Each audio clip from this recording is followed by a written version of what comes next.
Tools वगैरह को देख चुके थे, है ना। अब हेडिंग डाल लीजिएगा।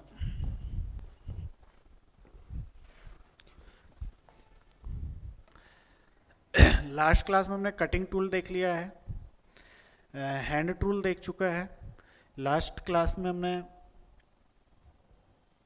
मेजरिंग टूल देख चुका था, ठीक है। क्लीनिंग टूल देख चुका था। अब हम बात कर रहे हैं यहाँ पर होल्डिंग टूल की।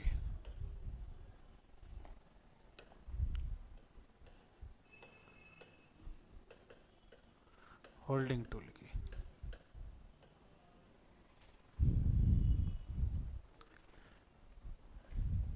होल्ड मतलब बांध के रखना, है ना। होल्ड मतलब क्या होता है, बांध के रखना। ये होल्डिंग टूल है, ठीक है।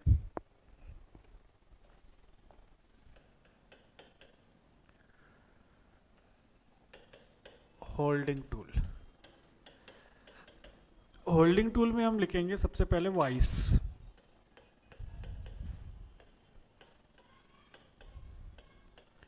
वाइस फर्स्ट हेडिंग होगी वाइस।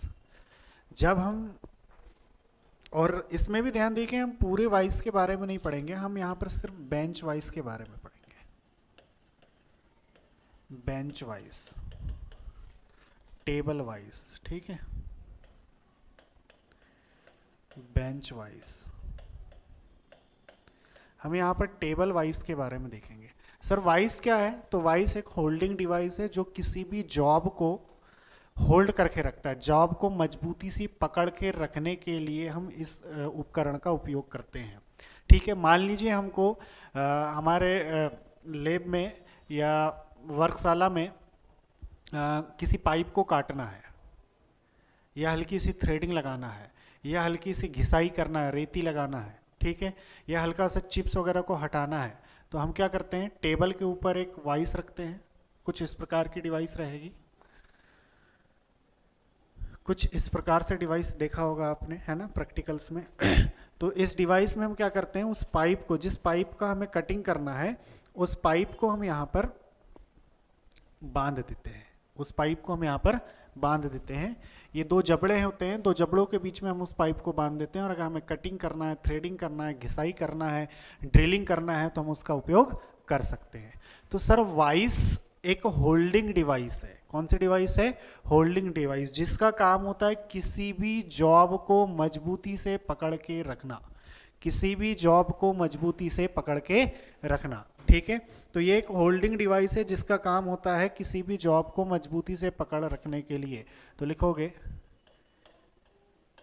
इसका उपयोग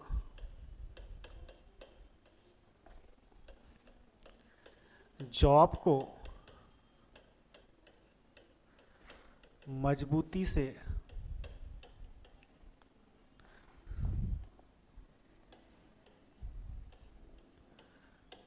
पकड़ने के लिए किया जाता है। जॉब को मजबूती से पकड़ने के लिए किया जाता है। इसका उपयोग जॉब को मजबूती से पकड़ने के लिए किया जाता है।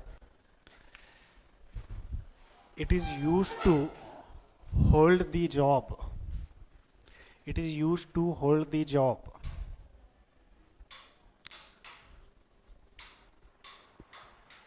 It is used to hold the job. Clear है? जी हाँ, it is use to hold the job. कुछ इस प्रकार से डिवाइसेस आपको दिखेगी। ये सही नहीं दिख रहा है आपका, ये देख लेते हैं ना।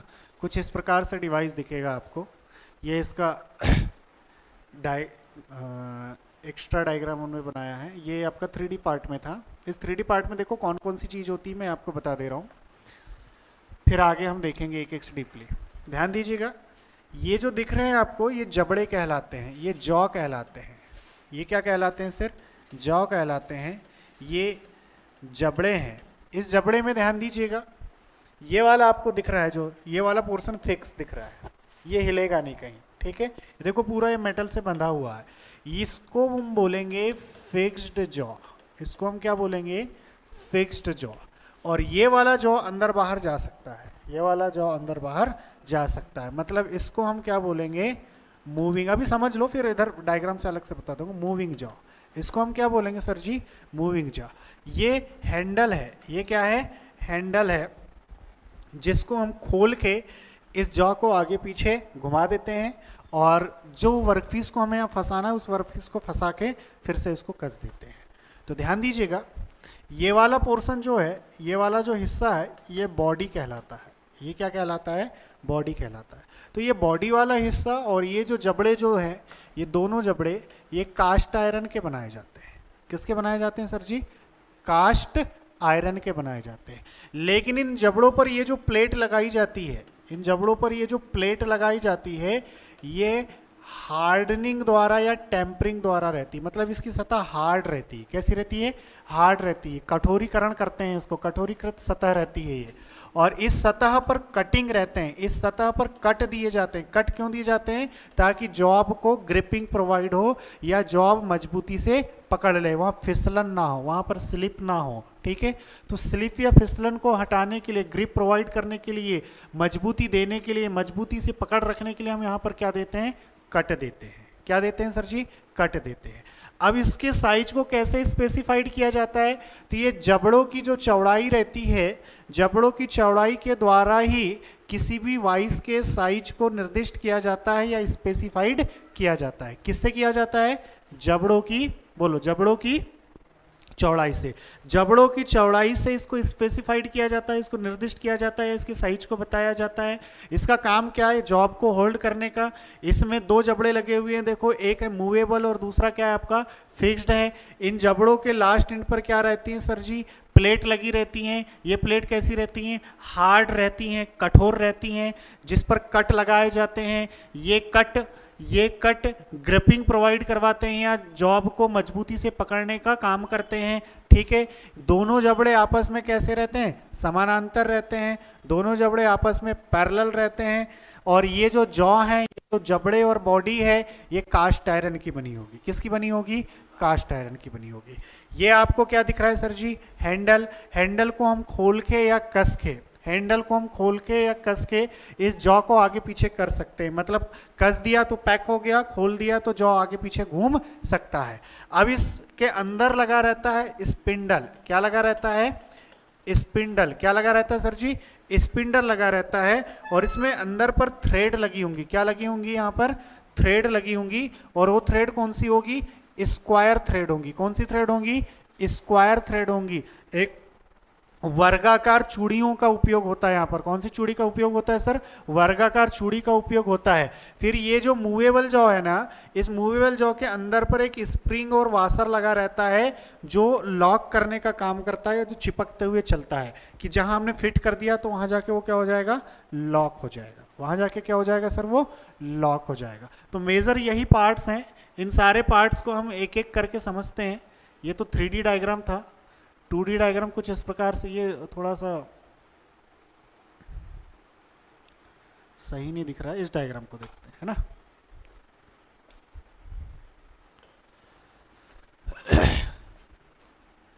तो लिखेंगे अगला मटेरियल। यूज तो लिख लिए, अब अगला क्या लिखेंगे हम, मटेरियल। अगला हम लिखेंगे मटेरियल। अगला हम लिखेंगे मटेरियल। मटेरियल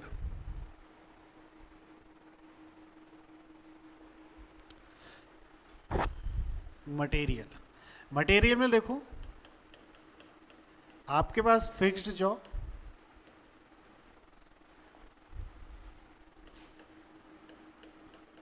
मूवेबल जॉ, मतलब दोनों जबड़े, है ना। क्या लिख सकते हैं हिंदी में, दोनों जबड़े। और जो आधार होगा, बेस, आधार, बॉडी। जॉ मतलब जबड़ा, है ना। तो दोनों जबड़े और आधार जो है वो कास्ट आयरन का बना होता है, लोहे का बना होता है, ढलवा लोहा का बना होता है। लेकिन ऐसा नाम नहीं आता, डायरेक्ट कास्ट आयरन आता है, CI। ठीक है, कास्ट आयरन। तो ये किसका बना होता है सर जी, कास्ट आयरन का बना होता है, ढलवा लोहा का बना होता है। ठीक है, इसके बाद में इसमें देखो वाशर यूज होगा,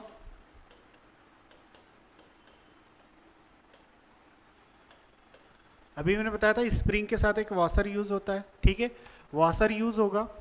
यहाँ पर नट एंड बोल्ट वाला सिस्टम चलेगा, यहाँ पर देखो ये नट बोल्ट वाला दिख रहा है आपको, तो वाशर हुए, nut bolt, washer nut bolt हुए, इवन स्पिंडल भी है ना, कॉमा करके, ये जो बीच में लगा रहेगा स्पिंडल, यहाँ पर जो दिख रहेगा अंदर की ओर वो स्पिंडल, स्पिंडल,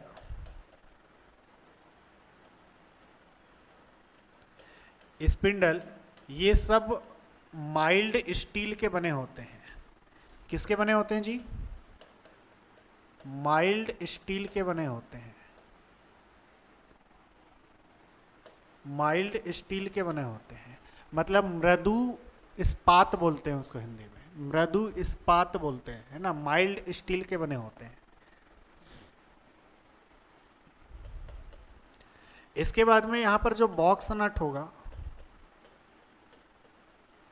बॉक्स नट, किसकी बात कर रहे हैं हम?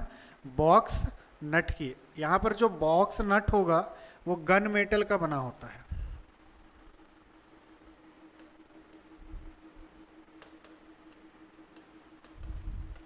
बॉक्स नट जो है वो आपका बना होगा गन मेटल का, गन मेटल का, या इसको हम बना देते हैं पीतल का भी, पीतल का भी बना देते हैं, ठीक है। बॉक्स नट, वो अंदर पर जो कसा हुआ है ना, वो बॉक्स नट की बात कर रहे हैं। नोट कर लीजिए इसे।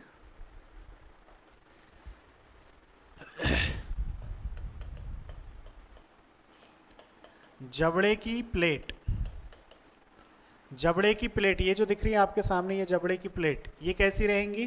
कठोर होंगी। कैसी होंगी? ये कठोर रहेंगी, मतलब हाई कार्बन स्टील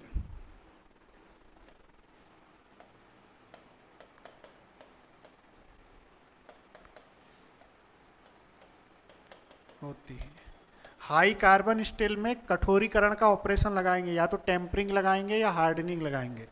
हार्ड और टेम्पर बनाया जाता है इसको, हार्ड और टेम्पर बनाया जाता है इसे, ठीक है, हार्ड और टेम्पर बनाया जाता है इसे। तो ये मटेरियल हो गए सारे, हटा दूं इनको, ये सारे मटेरियल हो गए, हटा दें। तो ये ये रहेगा आपका हाई कार्बन स्टील का, ये है आपका हाई कार्बन स्टील का विथ हार्डनिंग, ये सीआई का, ये सीआई का, ये बॉडी सीआई की, ये स्टील के बने होंगे, ठीक है, ये स्टील का बना होगा, ये स्पेंडल स्टील का बना होगा, वो भी एमएस का, माइल्ड स्टील का, माइल्ड स्टील का बना होगा, ठीक है। और यहाँ पर जो अंदर पर जो आपका बॉक्स नट होगा, बॉक्स नट होगा, ये बॉक्स नट गन मेटल का होता है, गन मेटल का बना होता है, ये बॉक्स नट गन मेटल का बना होता है। क्लियर हो गया इतना? तो नट बोल्ट द्वारा कौन सा जबड़ा रहता है फिक्स? तो आप नाम ही से समझ में आ रहा है, फिक्स्ड जॉ जो होता है वो बोल्ट द्वारा फिक्स रहता है। और जो चलता है वो कौन सा है आपका? चलता है वो कौन सा है आपका? मूवेबल जॉ, ठीक है। तो इसके नीचे लिखेंगे, ये जो मूवेबल जॉ है, ये जो मूवेबल जॉ है, इस पर स्प्रिंग और वाशर होता है। मूवेबल जॉ, मूवेबल जॉ या मूवेबल जबड़ा के अंदर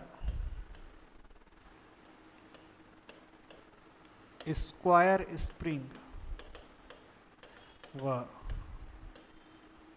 वाशर, वर्गाकार, इसको ना स्क्वायर वर्ड मत लिखो, स्क्वायर छोड़ दो, ओनली ऐसा लिख ले, के अंदर स्प्रिंग व वाशर लगा रहता है। इसके अंदर स्प्रिंग और वॉशर लगा होता है। और अगला पॉइंट लिखेंगे,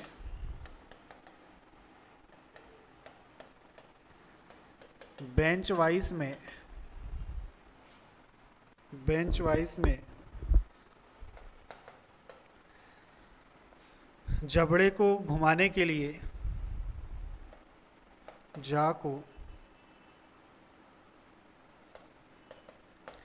घुमाने के लिए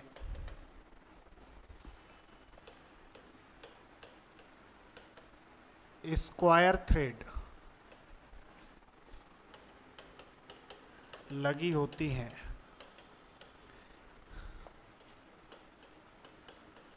वर्गाकार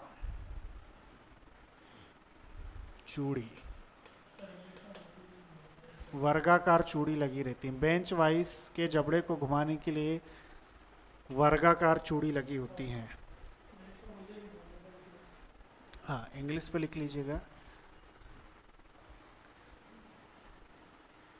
inside the movable jaw a spring and washer are used. Spring and washer are used. और अगला लिखना in bench vice for motion of jaw square thread are use. Square thread are use.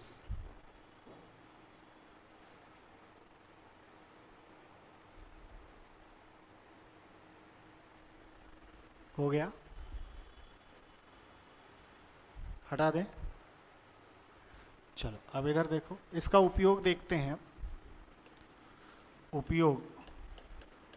उपयोग अभी मैंने क्या बताया था कि यदि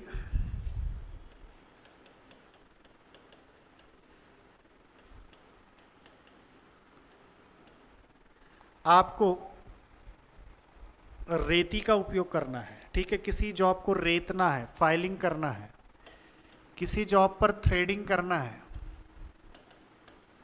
थ्रेडिंग ऑपरेशन लगाना है,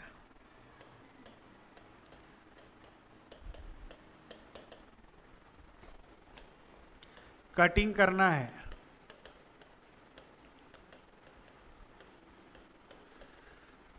बोरिंग करना है,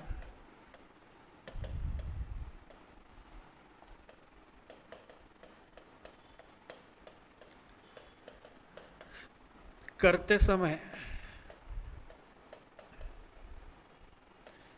जॉब को पकड़ने में कटिंग, बोरिंग, ड्रिलिंग, रिमिंग इत्यादि जो ऑपरेशंस होते हैं, उसमें अगर वर्क पीस को या वर्क जॉब को हमें होल्ड करना हो, पकड़ के रखना हो, तो हम बेंच वाइज का उपयोग करते हैं। ठीक है, तो हम बेंच वाइज का उपयोग करते हैं।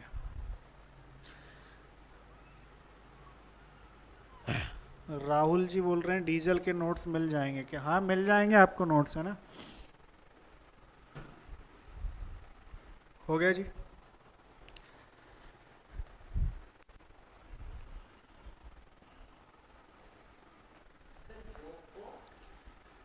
जॉब को पकड़ने के लिए, अच्छा पढ़ने लिए, वो पकड़ने हैं, पकड़ने के लिए या पकड़ने में, जॉब को पकड़ने में।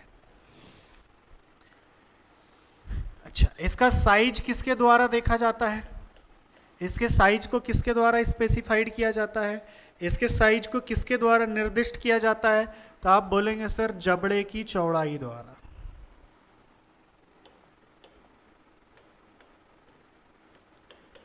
जबड़ों की चौड़ाई से।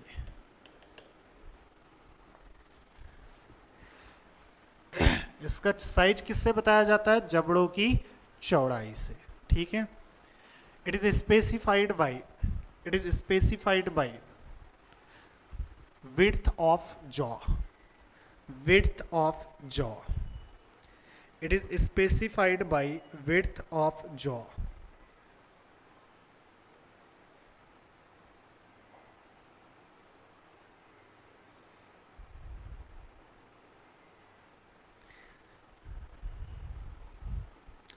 बस हमारे सिलेबस में जो है वो एक ही वाइस है जिसका नाम है बेंच वाइस। कुछ चीज़ें नोट करके लिख लो इनकेस अगर आपको डीजल मैकेनिक में पूछ ले तो, है ना, कुछ नोट करके लिख लीजिए। बाकी हमारे सिलेबस में सिर्फ बेंच वाइज है। फिटर वालों को सारे प्रकार की वाइज है, 5 से 6 प्रकार की वाइज आती हैं, वो सारी फिटर वाले को पढ़ने हैं, हमें नहीं पढ़ना है, हमें ओनली बेंच वाइज देखना है। ठीक है, तो कुछ नोट करके लिख लीजिएगा, नोट करके लिखिएगा। पहला लिखना, बेंच वाइज को ही इंजीनियरिंग वाइज कहते हैं, बेंच वाइज को ही इंजीनियरिंग वाइज कहते हैं, बेंच वाइज को ही इंजीनियरिंग वाइज कहते हैं। डीजल मैकेनिक वालों को इंजन्स के पार्ट्स को कसना हो या इंजन के पार्ट्स की में फाइलिंग करना हो, ग्राइंडिंग करना हो, रीमिंग करना हो, कुछ पार्ट का ड्रिलिंग करना हो, बोरिंग करना हो, तो बेंच वाइज का जनरली यूज़ होता है, इसलिए हमें एक ही वाइज पढ़ना है। तो बेंच वाइज को इंजीनियरिंग वाइज भी कहा जाता है। अगला नोट कर लीजिएगा,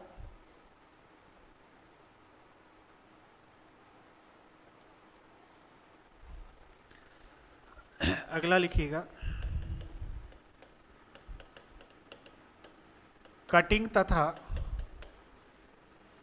थ्रेडिंग, हिंदी में लिखेंगे कर्तन तथा चूड़ी बनाते समय, चूड़ी बनाते समय, कटिंग तथा थ्रेडिंग या कर्तन तथा चूड़ी बनाते समय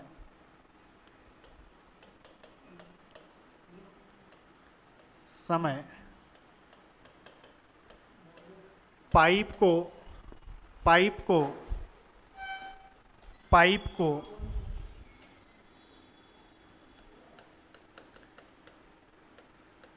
पाइप वाइस द्वारा पकड़ा जाता है, पकड़ा जाता है, जो पाइप को 4 स्थानों पर पकड़ता है, 4 स्थानों पर पकड़ता है। ठीक है, लेफ्ट राइट टॉप बॉटम, चारों तरफ से वो पकड़ लेगा, लेफ्ट राइट टॉप बॉटम, है ना। तो ये क्वेश्चन पूछ चुका है एग्जाम में, रेलवे में पूछ चुका है कि भैया पाइप कटिंग में पाइप कटिंग करते समय या पाइप की बोरिंग करते समय पाइप वाइज पाइप को कितने स्थानों पर पकड़ता है। और दूसरा ये भी पूछ लिया है कि पाइप में थ्रेड वगैरह लगाना हो तो किस वाइज का उपयोग करते हैं। तो नाम से समझ में आ रहा है, पाइप में थ्रेडिंग का ऑपरेशन हो, कटिंग का ऑपरेशन हो तो पाइप वाइज का यूज करते हैं। बात ये समझने योग्य थी कि इसमें जो वाइस है वो पाइप को 4 जगह से पकड़ता है, टॉप बॉटम लेफ्ट राइट से। ठीक है, 4 स्थानों पर पकड़ता है।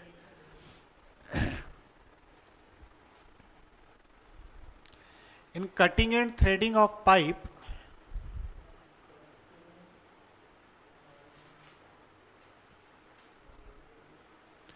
to hold the job pipe wise are used,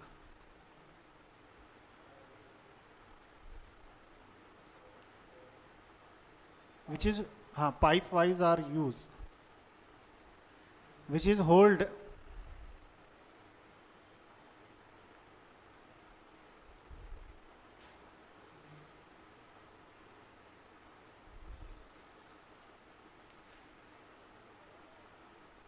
hold the pipe in 4 places, in 4 places। अगला नोट लिख लीजिएगा, पतली छड़, पतली छड़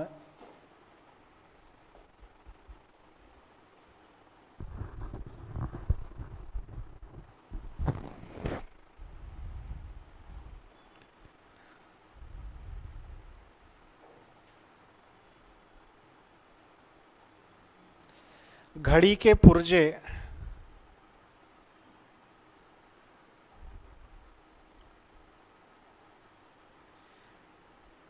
आदि को पकड़ने के लिए पिन वाइस का उपयोग करते हैं, पिन वाइज का उपयोग करते हैं। ये घड़ी के पुर्जे का क्वेश्चन आ चुका है ना। घड़ी के पुर्जे या पतली छड़ आदि को पकड़ने के लिए पिन वाइज का उपयोग करते हैं। उसके आगे लिखना है इसमें स्पिंडल नहीं होता है, इसमें स्पिंडल नहीं होता है। हाँ, पिन वाइज का उपयोग करते हैं, इसमें स्पिंडल नहीं होता है।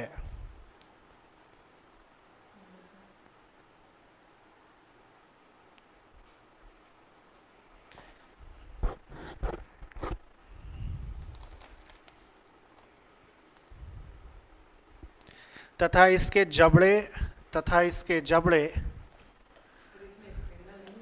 हाँ, इसमें स्पिंडल नहीं होता है तथा इसके जबड़े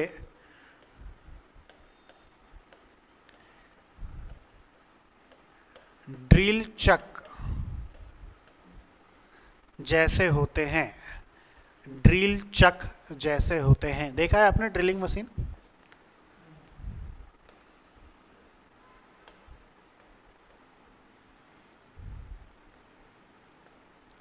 यहां पर लगा रहता है ड्रिल चक, है ना, जो ड्रिल बिट को होल्ड करता है ना। तो इस ड्रिल चक जैसे ही जबड़े नजर आते हैं हमको। इंग्लिश में लिख लीजिएगा, for thin job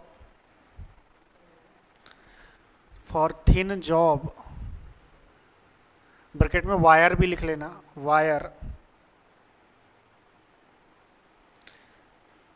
part of clock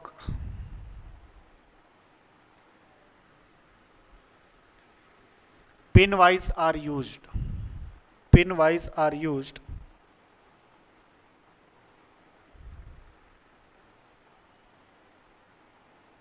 in this wise spindle are not used,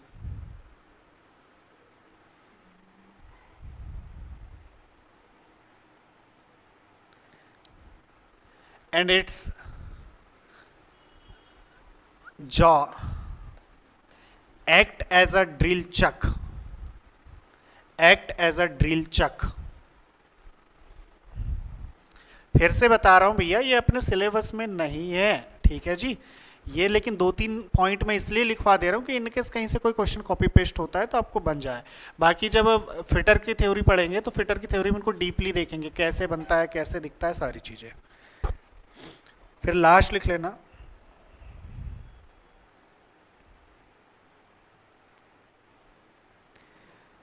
tool maker vice, tool maker vice, tool maker vice, tool maker vice का आकार छोटा होता है, का आकार छोटा होता है।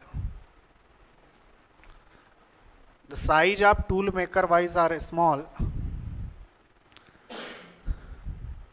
तथा इसके जॉ की प्लेट चिकनी होती है, तथा इसके जॉ की प्लेट चिकनी होती हैं। And jaw plate are plain, and jaw plate are plain. Generally आपने देखा होगा कि भैया बेंच वाइज में ये जो जॉ की प्लेट होती है इसमें कट्स लगे होते हैं जो ग्रिपिंग प्रोवाइड करते हैं, ठीक है। लेकिन जो टूल मेकर वाइस होती हैं, उन टूल मेकर वाइस में आप देखेंगे यहां पर ये जो प्लेट है वो चिकनी नजर आएगी, इसमें खुरदापन नहीं होता, कट्स नहीं होते हैं। यही क्वेश्चन उठा के पूछ लेता है कि वह कौन सी वाइस है जिसके जबड़ों की प्लेट चिकनी होती है, तो टूल मेकर वाइस, ठीक है। वह कौन सी वाइस है जिसके जबड़े, जिसकी जॉ ड्रिल चक जैसे दिखाई देते हैं, ये भी पूछ सकता है। तो कौन सा है सर जी? पिन। कौन सा है आपका? पिन, ठीक है। आपको पूछ सकता है पाइप वाइज पाइप के कितने स्थानों पर पकड़ता है, तो 4 स्थानों पर। ये कुछ एडिशनल क्वेश्चन थे जो आपको थोड़े से याद रखना है। बाकी अब आगे चलते हैं। इसी होल्डिंग डिवाइस में अगला है, वैसे वी ब्लॉक मैंने लिखवा दिया है ना, यहाँ लिखने की जरूरत नहीं है। वी ब्लॉक के बारे में मैंने लिखवा दिया है ना, हाँ, सर्कुलर जॉब को होल्ड करने के लिए वी ब्लॉक का यूज करते हैं।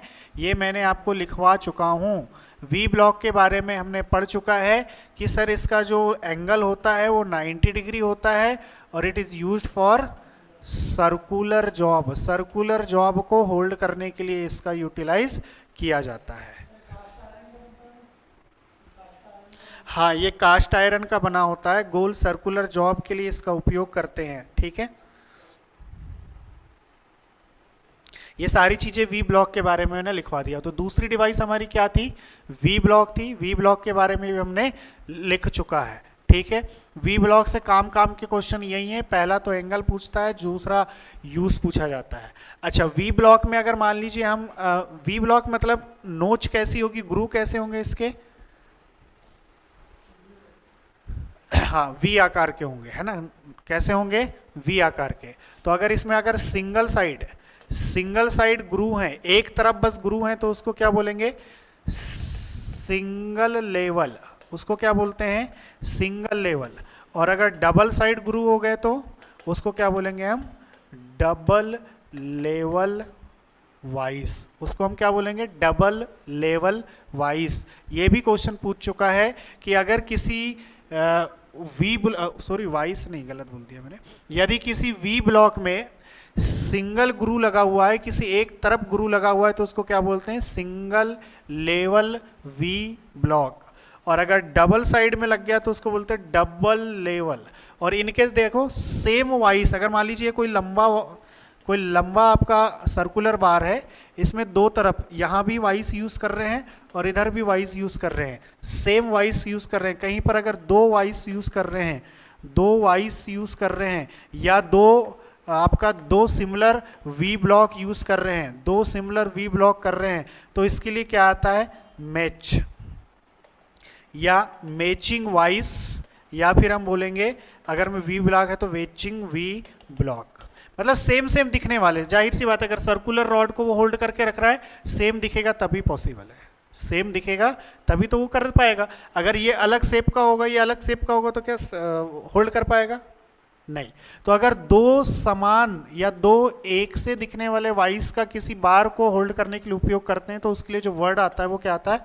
मैचिंग वर्ड आता है या मैच वर्ड आता है। ये भी शायद आरआरबी में एक जगह क्वेश्चन पूछ लिया था।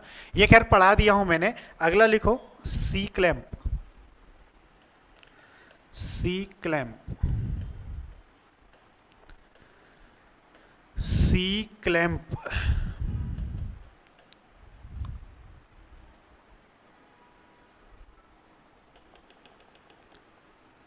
सी क्लैंप, इसमें भी लिखना है। यह एक होल्डिंग डिवाइस है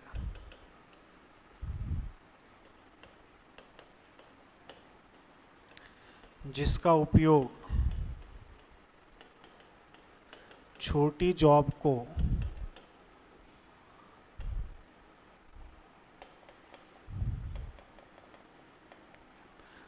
छोटी सर्कुलर जॉब को पकड़ने के लिए करते हैं। छोटी सर्कुलर जॉब को पकड़ने के लिए करते हैं, जिसका उपयोग छोटी सर्कुलर जॉब को पकड़ने के लिए करते हैं। इस प्रकार से यहाँ पर हैंडल लगा रहेगा, ये थ्रेडिंग सिस्टम रहता है। इस प्रकार से सी आकार की रहती है। सी आकार का इसका क्लैंप रहेगा और इस क्लैंप का उपयोग भी जॉब को होल्ड करने के लिए करते हैं। ठीक है, हमारे सिलेबस में होल्डिंग में सबसे ज़्यादा क्वेश्चंस अगर बनते हैं तो वो कौन से हैं सर? बेंच वाइज से। किससे हैं? बेंच वाइज से। यहाँ पर होल्डिंग भी खत्म हो गया आपका। क्लैंप के बारे में देखना था, वी ब्लॉक के बारे में देखना था, और एक देखना था हमें किसके बारे में? वाइस के बारे में। तीनों चीज़ें खत्म हो गई। तो यहाँ से टोटल टूल खत्म हो गया है। टोटल टूल खत्म कर दिया हमने। देखो मैंने आपको कटिंग टूल जो सिलेबस में है सारे पढ़ा दिया।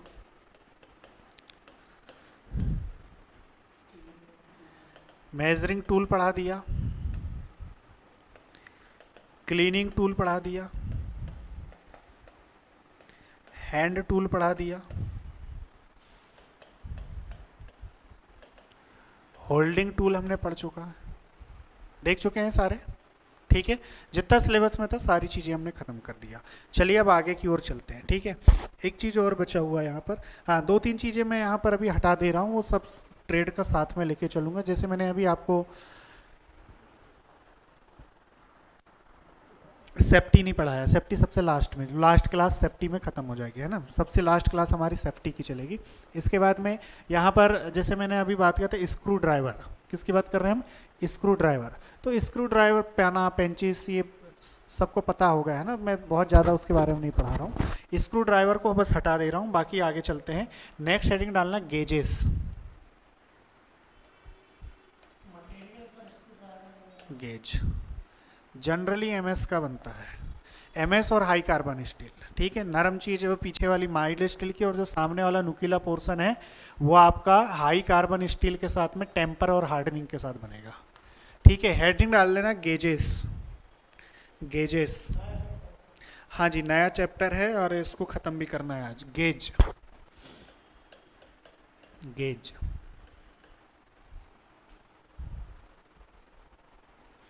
गेज। अच्छा एक वर्ड और आता है टेम्पलेट, टेम्पलेट, इससे भी कभी कभी क्वेश्चन पूछ लेता है, खैर अपने उस सिलेबस पे तो नहीं है, लेकिन टेम्पलेट, टेम्पलेट क्या होता है तो ध्यान दो। मान लीजिए अगर मुझे कोई एक जॉब बनाना है इस आकार की, ये यू आकार का, ये यहाँ से इतने बड़े भाग से इस आकार की जॉब को काट काट के निकालना है, इस आकार की जॉब को मुझे काट काट के निकालना है, ठीक है जी। तो मैं क्या करूँगा, जो मुझे जॉब चाहिए, मुझे इस आकार की क्या चाहिए, जॉब, इस आकार की जॉब चाहिए, तो उसी आकार का एक सेम टू सेम इसके फोटोकॉपी बनाएंगे, इसका रिप्लिका बनाएंगे, सेम टू सेम इसका क्या बना देंगे, रिप्लिका बना देंगे। और अब हम बार बार नहीं, एक बार मेजर करके हमने रिप्लिका बना दिया है, अब इसी रिप्लिका का यूज यहाँ पर बार बार करते चले जाएंगे। तो हमारे पास हम बार बार इसका लेंथ, डाया और थिकनेस और लंबाई और चौड़ाई माप के बार बार यहाँ कैलकुलेशन अब नहीं करेंगे। हम क्या कर रहे हैं, जो जॉब हमें चाहिए उस जॉब का एक सेम टू सेम फोटोकॉपी बनाया हमने, और वो फोटोकॉपी को यहाँ पर अब कॉपी करते जाएंगे, कॉपी करते जाएंगे। मान लीजिए ये वाला हमने जो बनाया उसको हम यहाँ पर रखेंगे, यहाँ पर रख दिया, ये खींचा, यहाँ पर रख दिया, ये खींचा, यहाँ पर ये खींचा, ये खींचा, ये खींचा, ये खींचा, फटाफट बन जाएगा। तो इससे प्रोडक्शन जल्दी होता है, इससे प्रोडक्शन जल्दी होता है, एक्यूरेसी जल्दी आती है। कई बार हो सकता है आपने यहाँ पर जो लेंथ है यहाँ से यहाँ तक जो 10 mm की है, यहाँ पर आपने एक आध जगह 9 mm कर दिया, जैसे मैंने यहाँ देखो खींचने में गलती कर दिया। अगर 9 mm हो गई या 9.5 mm हो गई तो 5 mm का गैप आ जाएगा, मतलब एक्यूरेट सारे पार्ट्स नहीं बनेंगे। बट यहाँ पर सारे पार्ट्स एक्यूरेट बनेंगे, क्योंकि आपके पास में ये जो एक साँचा बना लिया आपने, एक मोल्ड टाइप का बना लिया, एक इसका रिप्लिका बना लिया, इसकी फोटोकॉपी बना लिया, और इसी फोटोकॉपी का आप यूज़ कर रहे हो। जैसे आपने देखा होगा कंस्ट्रक्शन में, जो कंस्ट्रक्शन के मजदूर होते हैं वो इसका जनरली यूज़ करते हैं कि आपको अगर मान लीजिए 3 फीट की रॉड चाहिए, 3 फीट की रॉड चाहिए, तो वो पूरी लंबी जो 20 फीट की या 40 फीट की जो रॉड है, इस 40 फीट की रॉड को हर बार टेप से 3-3 फीट नहीं नापते। वो क्या करते हैं, एक 3 फीट की रॉड को नापा उन्होंने और उस रॉड का यूज़ किया, और उस रॉड का यूज़ करके कट लगाते गए, मेजर काटते गए, कट लगाते गए, काटते गए, तो सारी रॉड सेम हो गई, सारी रॉड सेम नाप की बन गई। नहीं तो होता क्या, कुछ 3 फीट की बनती, कुछ 1-2 mm आगे पीछे हो जाता, तो वहाँ पर एक्यूरेसी नहीं होती और दूसरा टाइमिंग ज़्यादा लगता। तो यहाँ पर सर ना तो टाइमिंग लग रहा है, एक्यूरेसी बहुत अच्छी आ रही है, और लेबर कॉस्ट भी कम लगेगा टोटल अगर प्रोडक्शन में हम देखें तो, है ना। तो टेम्पलेट क्या होता है, तो टेम्पलेट जो हमें जॉब चाहिए उसका एक फोटोकॉपी का सेट होता है, उस फोटोकॉपी के सेट को ही हम क्या करते हैं, उपयोग में लाते हैं, जिससे जॉब एक्यूरेट बनती है। इसको हम क्या कहते हैं, टेम्पलेट। क्या कहते हैं, जल्दी बोलो, टेम्पलेट। मतलब जो जॉब चाहिए उसका फोटोकॉपी क्या कहलाता है, टेम्पलेट। गेज क्या होता है सर, गेज क्या होता है, तो गेज चेक करने वाली डिवाइस है। गेज क्या करता है, चेक करता है। मान लीजिए हमने एग्जाम्पल के लिए अभी मैंने बोला कि भैया यहाँ पर मैंने एक फिक्सर, फिक्सर मतलब फिक्स करने वाला, है ना, एक फिक्सर है, जो हो सकता है वो वाइज भी हो, एक फिक्सर है जिसमें वर्कपीस को फिक्स कर दिया। तो मुझे यहाँ देखना पड़ेगा कि कहीं बीच में गैप तो नहीं है, अगर बीच में गैप होगा तो दिक्कत होगी। तो इसके गैप को चेक करना है, कि कहीं गैप तो नहीं है। या मान लीजिए मैंने एग्जाम्पल के लिए बेरिंग फिट किया है, तो शाफ्ट और बेरिंग के बीच में हमको गैप देखना है। आपने बोला कि सर ड्राइंग के अनुसार सिर्फ 0.1 mm का गैप होना चाहिए, तो यहाँ चेक करना पड़ेगा कहीं 0.1 mm से ज्यादा गैप तो नहीं है। अगर 0.2 mm 0.3 mm का गैप हो गया तो शाफ्ट में अनबैलेंसिंग होगा, मिस अलाइनमेंट आएगा। मिस अलाइनमेंट की वजह से शाफ्ट का अक्ष और बेरिंग का अक्ष थोड़ा आगे पीछे हो जाएगा, जिसकी वजह से शाफ्ट के टूटने या घिसने के चांसेस बढ़ जाएंगे, उसकी लाइफ कम हो जाएगी, बेरिंग के घिसने के चांसेस बढ़ जाएंगे। तो हमको यहाँ पर अगर चेक करना है, कोई अगर मैं 2 पार्ट मैटिंग में है, या मान लीजिए थ्रेड कट रही हैं, चूड़ियां बन रही हैं, तो चूड़ियों की पिच बराबर है या नहीं है। हमको चूड़ियों की पिच चाहिए थे, मान लीजिए 0.8 mm की चाहिए थे, तो ये चेक भी तो करना पड़ेगा बनने के बाद कि ये 0.8 mm की पिच बन रही है या नहीं बन रही है। हो सकता है वो अगर किसी जगह पर 0.801 mm की अगर पिच बन रही है तो ये तो गलत हो गया। ये क्या हो गया? गलत हो गया। तो गेज क्या करता है? चेक करके देता है। गेज क्या करता है? चेक करके देता है। चेकिंग डिवाइस है। इससे क्या होता है? प्रोडक्शन बढ़ जाता है। इससे क्या होता है सर? प्रोडक्शन बढ़ जाता है। और ये बार बार क्वेश्चन पूछा जाता है कि अधिक से अधिक और जल्दी से जल्दी काम करने के लिए सबसे ज्यादा किसका उपयोग होता है? तो सबसे ज्यादा उपयोग किसका होगा? गेज का। सबसे ज्यादा उपयोग किसका होगा? गेज का। प्रोडक्शन कॉस्ट को कम करना है या जल्दी से जल्दी किसी चीज की मैन्युफैक्चरिंग करना है, ज्यादा से ज्यादा मैन्युफैक्चरिंग करना है, तो हम किसका यूज करेंगे? गेज का। एक बार हमने चेक कर लिया, बस उसी साइज का हम बनाते चल जाएंगे। ठीक है, तो किसका यूज करते हैं हम? जल्दी बोलो। गेज। किसका यूज करते हैं हम? गेज का। अब गेजेस में लिखिएगा सबसे पहले, ये तो बेसिक हमने समझा कि सर टेम्पलेट और गेज क्या होता है। तो टेम्पलेट एक फोटोकॉपी होती है जो जिसका उपयोग हम उसी शेप की बहुत सारी जॉब बनाने के लिए करते हैं। और गेज क्या करता है? चेक करने का काम करता है। गेज क्या करता है सर जी? चेक करने का काम करता है। तो लिखिएगा पहला हेडिंग गेज में टेम्पलेट, बस नॉलेज के लिए नाम याद रखेंगे कि टेम्पलेट भी जॉब का सेम फोटोकॉपी होता है। गेज हेडिंग रहेगी गेज।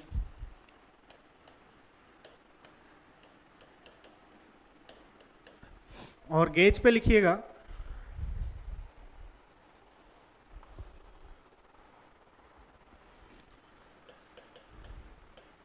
यह एक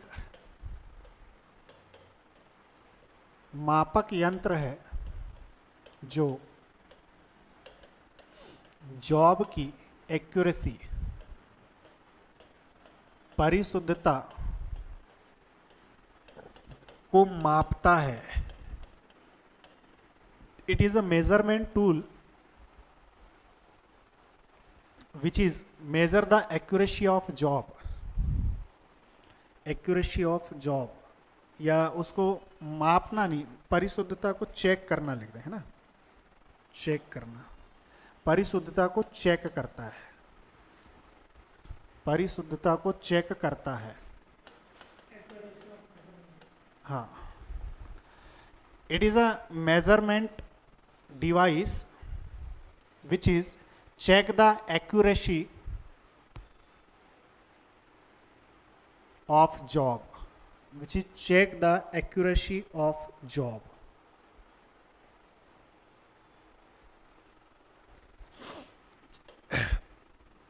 किस मटेरियल के बने होंगे? किस मटेरियल के बने होंगे? तो जाहिर सी बात है सर ये चेक करने वाला है तो ये खुद घिसना नहीं चाहिए, मतलब इसकी हार्डनेस अच्छी होना चाहिए। इसकी हार्डनेस अच्छी होना चाहिए। हार्डनेस अच्छी होने के लिए किसका बना होगा? हाई कार्बन स्टील का बना होगा। या हम बोलेंगे कि सर जंग लगने से बचाना है तो इसको क्रोमियम स्टील का बना होगा। हिंदी वाले लिख लेना, मैं बोलते चला जा रहा हूँ। High carbon steel, chromium steel, या फिर यहाँ पर 2 मेटिंग पार्ट और बहुत सारी छोटी छोटी जगह पर इसको यूज़ किया जाता है, तो इसमें फ्लो एबिलिटी अच्छी होना चाहिए, मतलब वेनेडियम स्टील का बना होना चाहिए। वेनेडियम स्टील का बना होना चाहिए। वेनेडियम स्टील का, या तो वो वेनेडियम स्टील का होगा या तो वो क्रोमियम स्टील का होगा क्रोमियम क्या करता है? जंग से बचाने का काम करता है। वेनेडियम घर्षण को कम करने का काम करता है। या फिर हाई कार्बन स्टील का होगा जनरल, हाई कार्बन स्टील का होगा। अच्छा, काम की बात क्या है? ये जिस साइज का रहता है उसी साइज की जॉब को चेक करता है। यह जिस साइज का होता है, जिस आकार का होता है, उसी साइज की, उसी आकार की जॉब को चेक करता है, उसी साइज की जॉब को चेक करता है, उसी साइज की जॉब को ये चेक करता है, उसी साइज की जॉब को ये चेक करता है।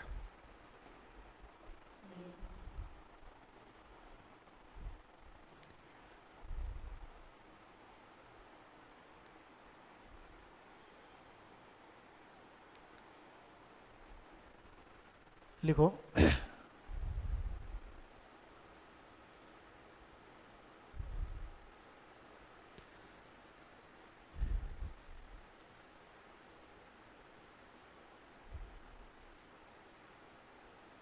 the size of gauge and job are similar.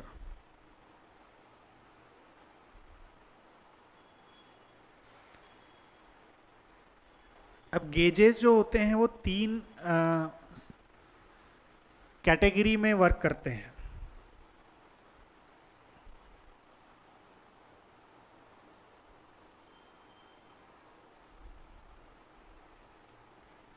हो गया?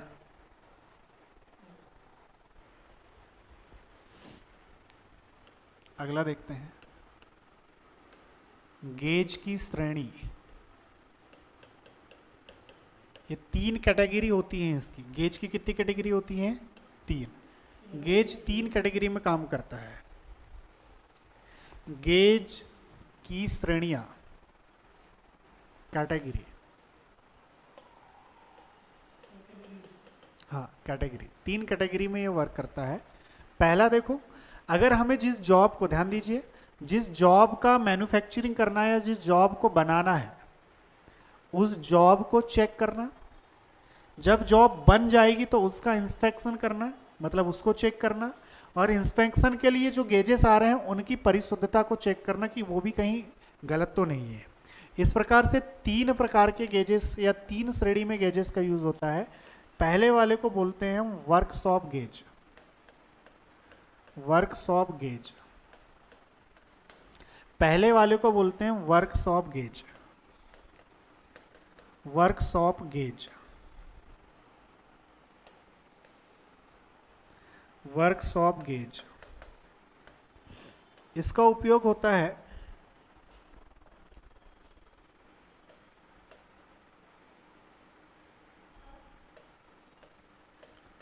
बनने वाली वर्कपीस,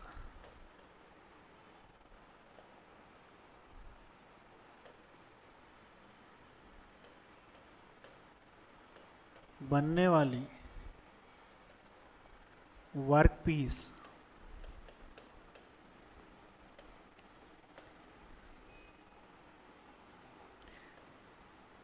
की माप चेक करना। बस आपको ये ध्यान रखना है कि वर्कशॉप में या वर्कपीस में जो बनने वाली जॉब है उसके लिए आपको पूछा जाएगा, या वर्कशॉप गेज का आपको सबसे ज़्यादा पूछा जाता है परिशुद्धता। इसकी परिशुद्धता, एक्यूरेसी पूछेगा, एक्यूरेसी पूछेगा, इसकी परिशुद्धता पूछता है आपको। तो इसकी परिशुद्धता होती है 0.005 इंच या 0.00025 mm। 0.005 इंच या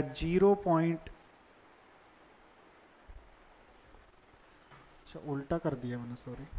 इंच बड़ा होगा ना।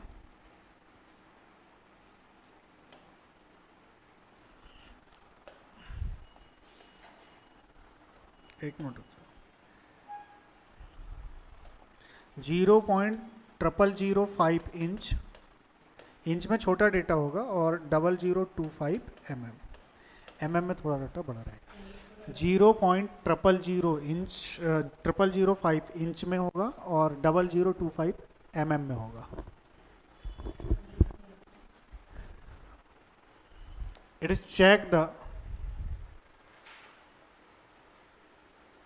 वर्कपीस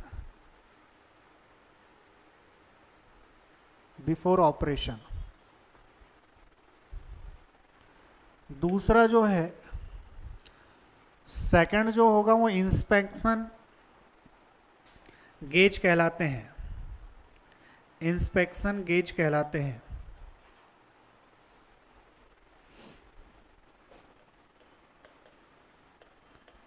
इंस्पेक्शन गेज मीन्स निरीक्षण गेज की बात कर रहे हैं हम यहाँ। निरीक्षण गेज, निरीक्षण गेज क्या करेंगे, जो जॉब बनके तैयार हो गई है उसको चेक करते हैं। फिनिश जॉब, फिनिश जॉब को चेक करने के लिए यूज करते हैं। फिनिश जॉब को चेक करने के लिए यूज करते हैं। इसकी जो परिशुद्धता होती है, इसकी जो एक्यूरेसी होती है, ये 0.0003 इंच, या mm में जो होगी, ये दोनों एक ही डाटा है ना, या mm में जो होगी वो होगी 0.0076 mm। 0.0076 mm। तीसरा जो है वो मास्टर गेज कहलाता है। तीसरा जो है मास्टर गेज कहलाता है। मास्टर गेज कहलाता है। मास्टर गेज क्या कहलाता है, जो इंस्पेक्शन गेज है उनकी परिशुद्धता को मापता है। इंस्पेक्शन गेज की परिशुद्धता को मापता है, को मापता है या चेक करता है, चेक करता है। तो जाहिर सी बात है इसकी परिशुद्धता बहुत ज़्यादा होगी, इसकी परिशुद्धता बहुत ही ज़्यादा होगी, ठीक है। इसकी परिशुद्धता आपको बहुत ज़्यादा देखने को मिलेगी। किसको? मास्टर गेज को। To check the accuracy of inspection gauge. इसकी एक्यूरेसी क्या होगी सर? तो जाहिर सी बात है इनसे ज़्यादा होगी। इसकी एक्यूरेसी इनसे ज़्यादा होगी। इसकी एक्यूरेसी इनसे 10 गुना, 10 से 15 गुना ज़्यादा होती है। इसकी जो एक्यूरेसी होगी वो 0.00001 इंच, या इसी को लिख सकते हैं 0.00025 mm। अब बोले सर क्या ये क्वेश्चन आते हैं? हाँ जी, यहाँ से क्वेश्चन उठता है। ये क्वेश्चन आ चुका है, ध्यान रखना। ये एग्जाम में क्वेश्चन पूछ चुका है, ये क्वेश्चन आ चुका है, ये क्वेश्चन एग्जाम में पूछ चुका है। इसका तो मुझे याद नहीं है, लेकिन यहाँ से 2 क्वेश्चन उठ के आ गए हैं। यहाँ से 2 क्वेश्चन उठ के आ गए हैं। आपको ये डायरेक्ट पूछा जाता है कि वर्कपीस को चेक करने के लिए किस प्रकार के गेजेस का उपयोग करते हैं, तो वर्कशॉप गेज का उपयोग करते हैं। और बनी हुई जॉब को चेक करने के लिए इंस्पेक्शन गेज का उपयोग करते हैं। इंस्पेक्शन गेज की जो मिनिमम शुद्धता है वो कितनी होती है? तो 0.0003 इंच होती है। और वहीं पर वर्कशॉप का पूछेगा तो 0.0005 इंच होती है, ठीक है। ये दोनों क्वेश्चन रेलवे में पूछे गए हैं, ये दोनों क्वेश्चन आरआरबी में पूछे गए हैं। क्लियर है इतना? चलिए आगे चलते हैं। अब हो गया? चलो जल्दी नोट कर लो। मे बी पैड नहीं था ना, नाइट में नहीं तो लग जाती। डेटा तैयार हो गया आपका, डेली रहेगा क्लास ना वो।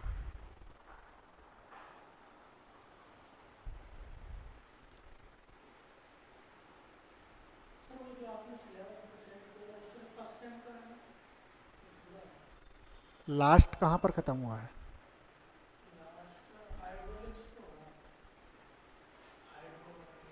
हाँ वो हाफ है फिर, हाफ है वो। इसके बाद में डीजल वाला जो मेन पोर्शन बचा हुआ है वो आपका सेकंड का है। मुझे याद दिला देना, मैं दे दूंगा, है ना अभी।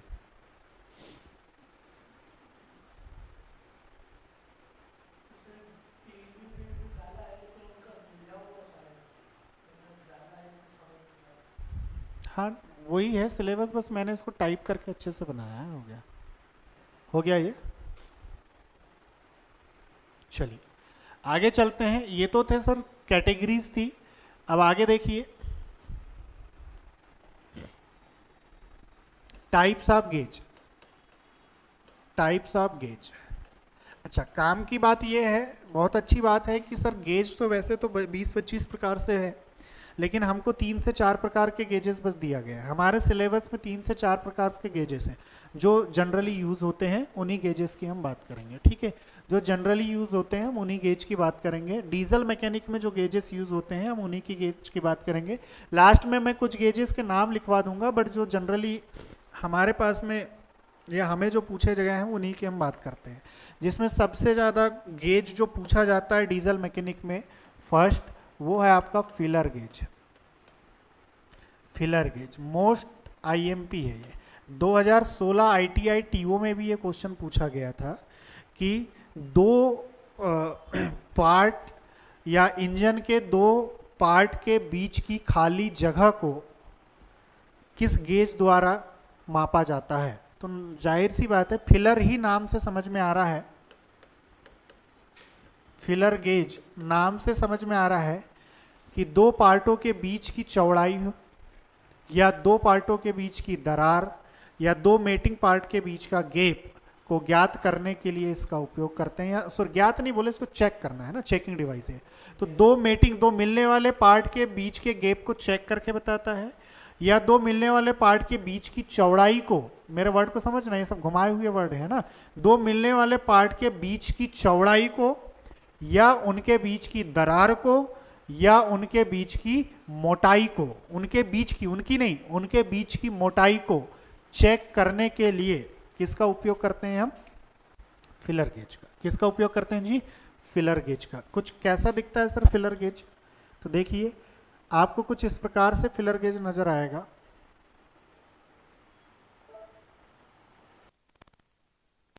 ये तो बहुत सारे टाइप की वाइस थी, ये तो खत्म कर दी, ये भी खत्म हो गया, ठीक है। स्क्रेपर भी खत्म हो गया, ये है आपका, है ना, ये है आपका, ठीक है। ये जो सामने दिख रहा है ये है आपका फिलर गेज। फिलर गेज इस प्रकार से पट्टियों का बना हुआ होता है। फिलर गेज में छोटी छोटी पट्टियां होती हैं, छोटी छोटी पट्टियां होती हैं। उन पट्टियों में ये जो आपको अंक दिखाई दे रहे हैं, ये इसकी मोटाई से है, ये इसकी मोटाई से रिलेटेड, ये जो अंक है वो उसकी मोटाई से रिलेटेड है, और मोटाई से ही ये मापता है, मोटाई से ही ये मापता है। दो मेटिंग पार्ट के बीच में इनको घुसा के देखते हैं कि कौन सा वाला माप घुस रहा है, उसके आधार पर हम इसको चेक करते हैं, ठीक है। तो लिखिएगा फिलर गेज में, फिलर गेज में लिखना, फिलर गेज में लिखना, पहला लिखेंगे हम मटेरियल, ये किस मटेरियल का बना होगा।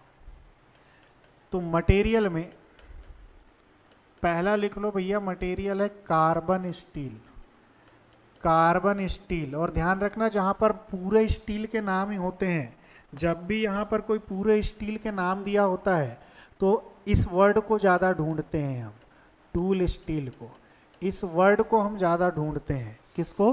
Tool steel. जैसे आपको पूछ लिया mild steel, carbon steel, tool steel, high carbon steel, इस टाइप के ऑप्शंस नज़र आ रहे हैं, तब आप किसको ध्यान दोगे?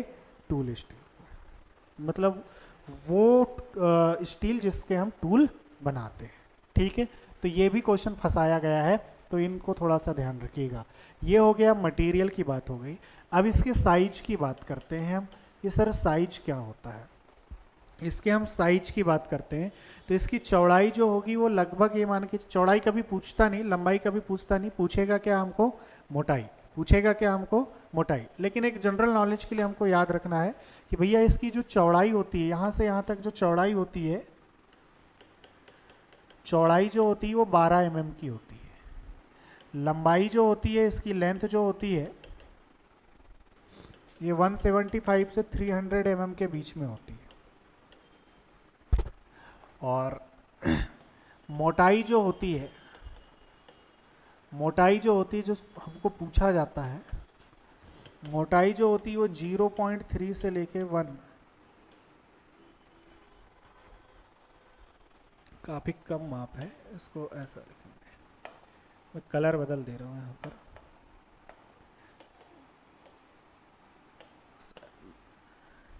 जीरो 0.03 से लेके 1 mm के बीच में होती है।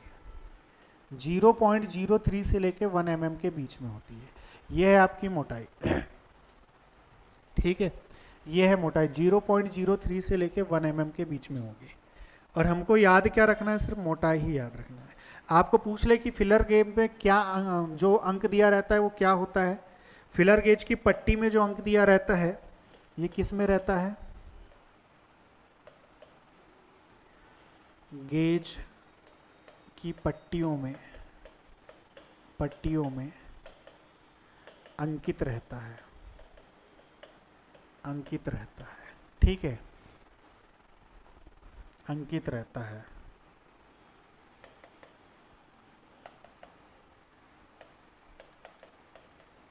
मोटाई द्वारा ही गेप को चेक करता है, ये मोटाई द्वारा ही गेप को चेक करता है, ये मोटाई द्वारा ही गेप को चेक करता है। अब इसके यूजेस लिखते हैं। ठीक है, इंग्लिश में लिख लीजिए। मोटाई मतलब थिकनेस से तो लिख लिया होगा ना, तो it is so in gauge plate,